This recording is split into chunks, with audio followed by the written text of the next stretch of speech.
Blaming others for your problems is a complete waste of time. When you do that, you don't learn anything. You can't grow and you can't mature. Thus, you can't make your life better. In my 3 decades as a professor and clinical psychologist, I've learned that there are 2 fundamental attitudes toward life and its sorrows. Those with the first attitude blame the world. Those with the second ask what they could do differently. Imagine a couple on the brink of divorce. They're hurt and angry. The unhappy, bitter husband recalls the terrible things his wife has done and the reasons he can no longer live with her. The harried and disillusioned wife, in turn, can describe all the ways her husband let her down. Each has a long list of necessary changes for the other person. Their prospects for reconciliation are grim. Why? Because other people aren't the problem. You're the problem. You can't change other people, but you can change yourself. But it's difficult. It takes courage to change, and it takes discipline. It's much easier and much more gratifying to your basest desires to blame someone else for your misery. Consider the youthful activist making a statement against the corrupt capitalist system by smashing in the storefront of a local business. What has he done other than to bring harm to people who have nothing to do with his real problems? The guilt, doubt, and shame he will inevitably feel in consequence will have to be suppressed so his beliefs can remain unchanged. And that suppression will do nothing but foster his anger and alienation. In the play The Cocktail Party by American English poet T.S. Eliot, one of the characters is having a very hard time of it. She speaks of her profound unhappiness to her psychiatrist. She tells him that she hopes her suffering is all her own fault. Taken aback, the psychiatrist asks why. Because, she tells him, if it's her fault, she can do something about it. If it's in the nature of the world, however, she's doomed. She can't change everything else. But she could change herself.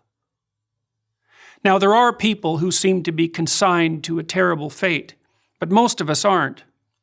Most of us have a chance to make our lives better. But how? Start small. Ask yourself a few questions. Have you taken full advantage of the opportunities offered to you? Are you working to your fullest capacity at school or at work? Have you, in other words, set your own house in order? If the answer is no, try this. Stop doing what you know to be wrong. Stop today. Don't waste time asking how you know that what you're doing is wrong. Inopportune questioning can confuse without enlightening and deflect you from action. You can know something is right or wrong without knowing why. Start paying attention. Do you procrastinate, show up late, spend money you don't have, and drink more than you should? It's not a matter of accepting some externally imposed morality. It's a dialogue with your own conscience. What are you doing that's wrong from your own perspective? What could you put right now? Get to work on time. Stop interrupting people. Make peace with your siblings and your parents. Diligently utilize everything you already have at hand. If you do those things, your life will improve. You'll become more peaceful, productive, and desirable. After some days or weeks or months of attentive effort, your mind will clear. Your life will become less tragic, and you'll become more confident.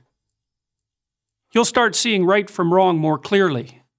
The path in front of you will shine more brightly. You'll stop getting in your own way. Instead of bringing trouble to yourself, your family, and your society, you'll be a positive and reliable force. Your life will still be difficult. You'll still suffer. That's the price of being alive.